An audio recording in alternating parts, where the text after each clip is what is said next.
Uno de los títulos que se le da a Jesús es Rey de Reyes. Quédate conmigo 10 minutos y veamos cómo este título también es relevante en el Antiguo Testamento, y lo vamos a ver precisamente en el pasaje que hoy vamos a ver. Seguimos en el segundo libro de Reyes, capítulo 7, y el día de hoy vamos a leer del 11 al 20, que prácticamente es la continuación del pasaje que vimos el día de ayer. Así que si tienes tu Biblia a la mano, por favor, acompáñame a la lectura. Y la palabra de Dios dice así: los centinelas a voz de cuello hicieron llegar la noticia hasta el interior del palacio. Aunque era de noche, el rey se levantó y dijo a sus ministros: déjenme decirles lo que esos arameos están tramando contra nosotros. Como saben que estamos pasando hambre, han abandonado el campamento y se han escondido en el campo. Lo que quieren es que salgamos para atraparnos vivos y entrar en la ciudad. Uno de sus ministros propuso que salga algunos hombres con 5 de los caballos que aún quedan aquí. Si mueren, no les irá peor que a la multitud de israelitas que está por perecer. Enviémoslos a ver qué pasa. De inmediato los hombres tomaron 2 carros con caballos. Entonces el rey los mandó al campamento del ejército arameo con instrucciones de que investigaran. Llegaron hasta el Jordán y vieron que todo el camino estaba lleno de ropa y de objetos que los arameos habían arrojado al huir precipitadamente. De modo que regresaron los mensajeros e informaron al rey. Y el pueblo salió a saquear el campamento arameo.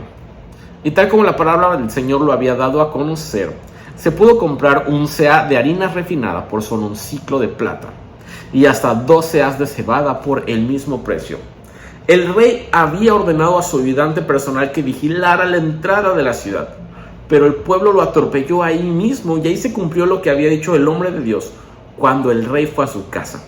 Sucedió tal y como el hombre de Dios había dicho al rey: mañana a estas horas, a la entrada de Samaria, podrá comprarse 2 seahs de cebada por un siclo de plata y un seah de harina refinada por el mismo precio. El ayudante había dicho al hombre de Dios: no me digas, aun si el Señor abriera las compuertas del cielo, no podría suceder tal cosa. De modo que el hombre de Dios respondió: pues lo verás con tus propios ojos, pero no llegarás a comerlo. En efecto, así ocurrió. El pueblo lo atropelló en la entrada de la ciudad y allí murió.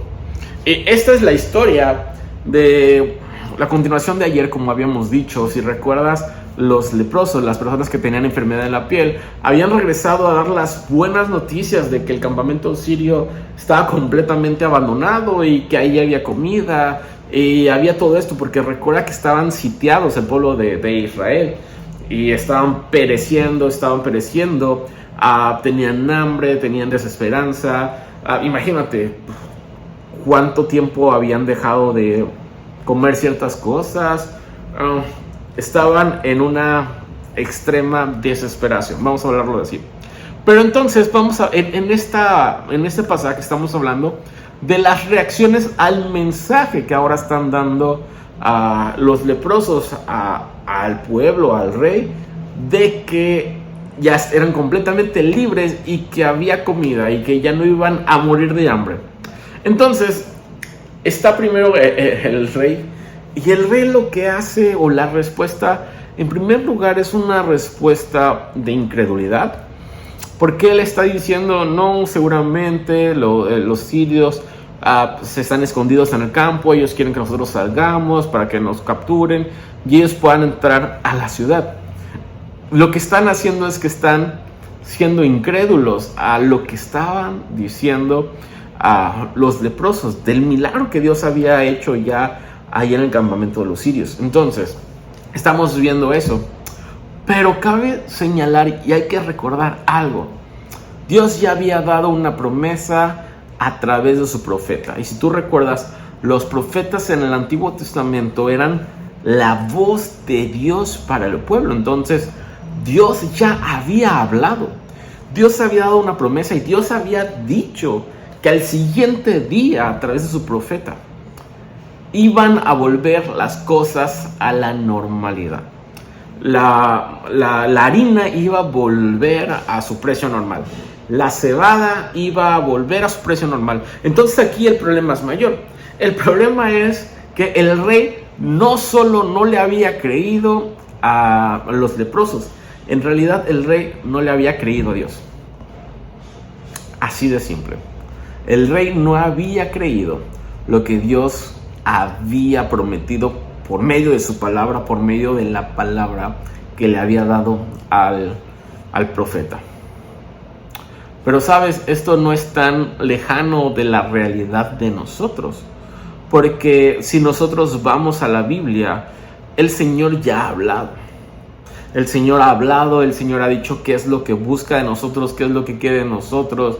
El Señor ha hablado. Y nosotros también a veces, o muchas veces, respondemos con incredulidad.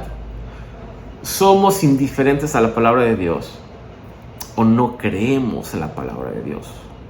No le creemos a Dios en lo que dice ahí en su palabra. Entonces no estamos tan alejados de la realidad.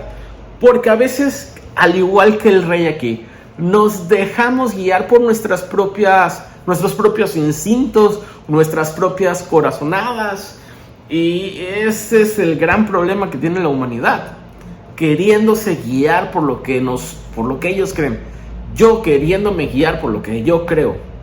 No por lo que la palabra de Dios dice. No por lo que Dios ya dijo. Entonces, vemos aquí a dos reyes dando sus palabras, sus estatutos. En primer lugar, el rey humano, el rey de Israel. Las palabras que él dice: no nos salgamos porque seguramente están allí dispuestos a atacarnos. La palabra del rey humano, la palabra del rey de Israel es una palabra que no trae esperanza, es una palabra que trae caos, es una palabra que trae incertidumbre. Porque sabes, estaba a punto de llevar al pueblo hacia una muerte segura. Y de hecho lo que pasó es que hubo una muerte. ¿Por qué? Porque el rey, a través de su corazonada, pues puso a la persona que iba a estar allá a la puerta de la entrada y murió, a pesar de que Dios ya había dicho lo que iba a suceder. Entonces, eso es lo que pasa cuando nosotros hacemos caso a nuestros propios instintos, a nuestras propias corazonadas. La palabra de Dios dice: engañoso es el corazón, ¿quién lo conocerá? Entonces, si yo te pudiera preguntar, ¿en quién confías más? ¿En tus corazonadas, en tus instintos, o en la palabra de Dios, en lo que Él ya dijo? Pero luego tenemos también lo que habló el profeta. Y cuando decimos lo que habló el profeta, tengo que decir lo que habló Dios mismo, el Rey de Reyes, Jesús. Lo que habló Dios mismo. Entonces, Él dice que el día de mañana la harina y la cebada iba a volver a la normalidad. Y lo que están en realidad diciendo es que iban a dejar de ser oprimidos por el pueblo de Siria. Iba a haber de nuevo comida para las familias. Iba a haber de nuevo esperanza, iba a haber de nuevo seguridad, iba a haber de nuevo paz, iba a haber de nuevo todo lo que el enemigo les había robado. Que en ese tiempo, que en esta ocasión es el ejército de Siria. Entonces, podemos ver que las palabras del profeta, que son las palabras de Dios mismos, contrastan con las palabras del rey, porque las palabras que dice el profeta traen esperanza a la ciudad. Traen esperanza y alivio para las personas. Pero lo más importante es que traen vida. Traen vida. Y termino con esto. Juan 10, capítulo 10, versículo 10 al 11 dice: el ladrón solo viene para robar, para matar y para destruir. Yo he venido para que tengan vida y para que la tengan en abundancia. Y esto viene cuando respondemos en fe al Evangelio, al escuchar la palabra de Dios y empezar a tener una relación con Él. Él trae paz, Él trae esperanza, Él trae alivio, pero sobre todo Él trae vida.